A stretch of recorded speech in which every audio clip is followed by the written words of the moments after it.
In this video, I'm going to be taking you through the barbell squat. Before you even start to squat, make sure that you are able to brace your center before you lift the bar. You're going to do this by taking a big in-breath into your stomach, thus increasing your intra-abdominal cavity pressure, and then shortly after that you're going to tense up all of your abdominal muscles to further create that brace and that stiffness. Make sure your bar is chest height and get underneath it, and with both feet you're going to pop it up from the stand. Shoulders, when you get under the bar and you rack it, should be back and down. You should be trying to pull down on that bar and keep the shoulders back to create a nice muscular shelf for the bar to sit on. Feet are going to be nice and wide, shoulder width, and they're going to have a slight turnout. You want to make sure that you are gripping the floor with your toes and you're creating that external rotation of the femurs to create that tension and stability before you squat.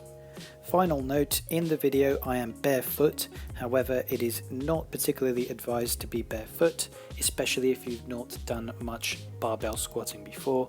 If anything, you should have some shoes with a slight heel on them. This will help you get into a correct and better squat position, especially at the bottom, and especially if you are lacking squat and hip mobility.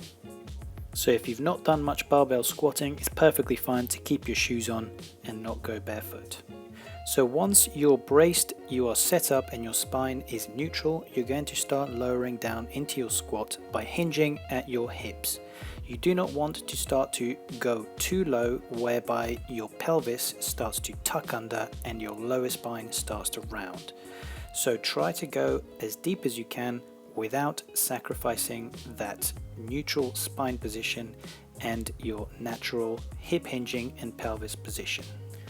Tucking your pelvis under and rounding your lower back at the bottom of a squat when it's unloaded is less of a problem, although still not ideal. However, when you have a loaded bar and quite a lot of weight, you don't want to be putting all of that load and weight on the flexed spine at the bottom of your squat. You want to keep the spine as neutral as possible, and you want to be squatting down via your hip hinge, as you can see me doing here. The weight of the bar should be tracking over the midfoot throughout the length of your squat, so the bar travel should stay pretty much straight and above the middle of the foot as you squat up and down. An important muscular cue for your back squat is to think of engaging your big glute muscles, the muscles in your bum, in order to squat back up. So you want to be using those to push the bar back up, of course with the help of your quads as well. But you certainly don't want to overly think of using the quads. You need to get the bum involved because it is a hugely active muscle in this triple extension motion that you're seeing here in the squat.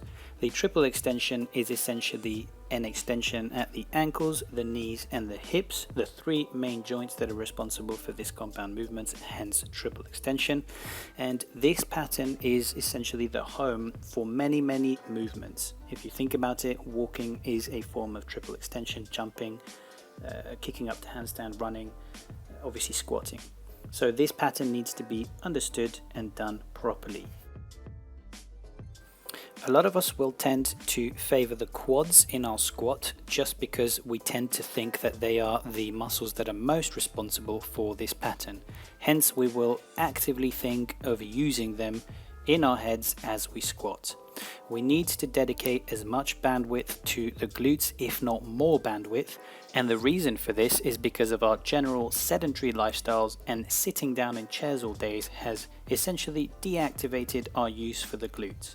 We only squat about halfway up, if that, and we also don't think of using our glutes when we get up and down. We tend to think of using the quads, and therefore the neural pathways to your glute activation are likely to have been dumbed down or fully shut down.